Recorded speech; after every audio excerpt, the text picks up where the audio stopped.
So, it's late, the house is quiet, and you're still awake.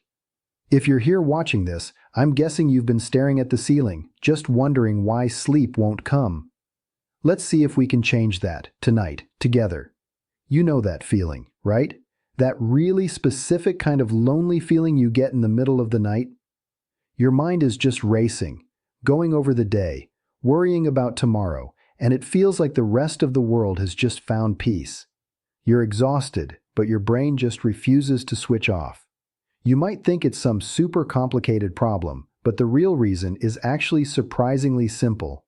See, your brain isn't really fighting sleep, it just thinks it's not supposed to be sleeping yet. It's still on high alert. Okay, so let's get into this. Just think of your brain as having two basic modes, daytime mode and nighttime mode. When you're lying there struggling to sleep, it just means your brain is kind of stuck in daytime mode. It's not broken, I promise. It's just received the wrong signals. The things keeping you awake are way simpler than you'd think. That blue light from your phone, for example, it's like a powerful shot of espresso for your brain, telling it, hey, it's morning, time to be alert. And all the stress from your day, that pumps up a hormone called cortisol, which is basically your body's alarm system. So your brain is just doing its job, responding to all these signals. To fall asleep, all we have to do is send it the opposite signals, signals of darkness, calm, and most importantly, safety. And this is absolutely crucial. We are not going to force anything. We're not going to fight your brain or try to wrestle it into sleeping. All we're going to do is gently, simply signal to your brain that the day is done, that it's safe now, that it finally has permission to power down.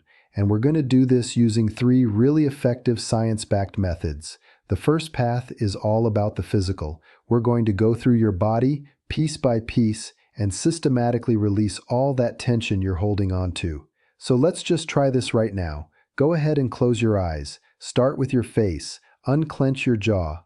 Let your tongue just fall loose in your mouth. Feel your forehead smooth out. Good. Now let that wave of relaxation just move down. Drop your shoulders. Feel how heavy they are. Let your hands and arms go completely limp at your sides. Take a nice deep breath in, and as you exhale, just feel your chest soften and relax. And finally, let that feeling just travel all the way down, through your legs, to the very tips of your toes. Your body should feel heavy now, still, and calm. Now that your body is still, let's quiet your mind. Don't try to not think. That never works. Instead, just hold one simple image for 10 seconds. Picture yourself lying in a canoe, just floating on a perfectly still lake. You can feel the warm sun on your face, and the only thing above you is a vast, clear, blue sky. Just hold that image right there. Excellent. Your body's relaxed. Now we're going to move to the second path. This one uses your breath to talk directly to your nervous system. It's called the 4-7-8 technique, and trust me, it's incredibly powerful. Okay, we'll do this together. Just gently place the tip of your tongue against the ridge of tissue right behind your upper front teeth. Now, quietly, breathe in through your nose for a count of 4. 1, 2, 3, 4. And now just gently hold that breath for a count of 7. 1, 2, 3, 4, 5, 6, 7. And now exhale completely through your mouth. Make a soft whooshing sound for a count of 8. 1, 2, 3, 4, 5, 6, 7, 8. And that's one cycle. You've just sent a powerful, it's okay to relax signal straight to your brain. Let's do that again 3 more times. I'll count with you, but try to let your breath get a little softer, a little quieter each time. Okay? Inhale. 2, 3, 4. Hold. 2, 3, 4, 5, 6, 7. Exhale. 2, 3, 4, 5, 6, 7, 8. Again. Inhale. Hold. Exhale. And one last time, as softly as you can, inhale, hold, and just let it go. So that brings us to our third path, your environment. See, your brain is always scanning your surroundings for cues about what it should be doing. A cool room, for instance, actually mimics the natural drop in body temperature that tells our body it's time to sleep. Dim, warm light tells your brain the sun has gone down, and making sure your bed is just for sleep and nothing else creates this really powerful psychological link. Your environment is basically a conversation you're having with your brain. You want to make sure it's saying, hey, it's time to rest now. Okay, so while we're adding all these helpful signals, it's just as important to remove the ones that are keeping you awake. And look, this isn't about being critical of yourself, it's just about gently getting the obstacles out of the way. Scrolling your phone in bed is probably the biggest one. That blue light, like we talked about, is a direct signal to stay awake. Caffeine, well, that's a stimulant that can hang around for hours, keeping your brain on high alert when it wants to be winding down.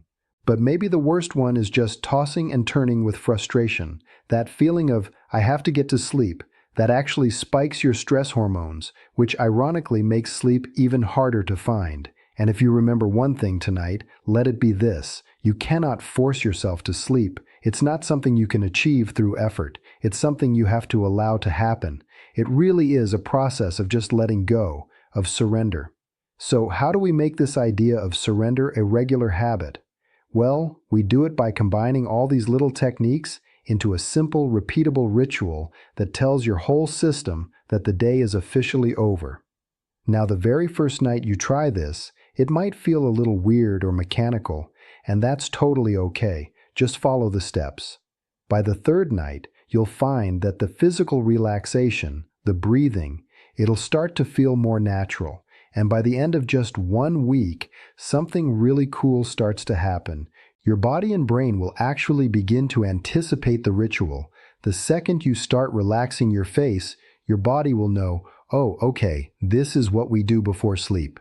You are literally rewiring your own response to bedtime. And so, we're at the end of our little guide here. You have the tools now. But the most powerful tool of all is actually a shift in your mindset. It's really about giving yourself permission. Just think about that for a second. Sleep is a natural, biological process. You don't have to learn how to do it any more than you have to learn how to breathe. Your only job is to create the right conditions, remove the roadblocks, and then just get out of the way. Trust that your body knows exactly what to do. There's nothing more to learn, nothing else to analyze. There's just the quiet of your room, the feeling of your own breath, and a gentle invitation to rest. So try it tonight. Good night.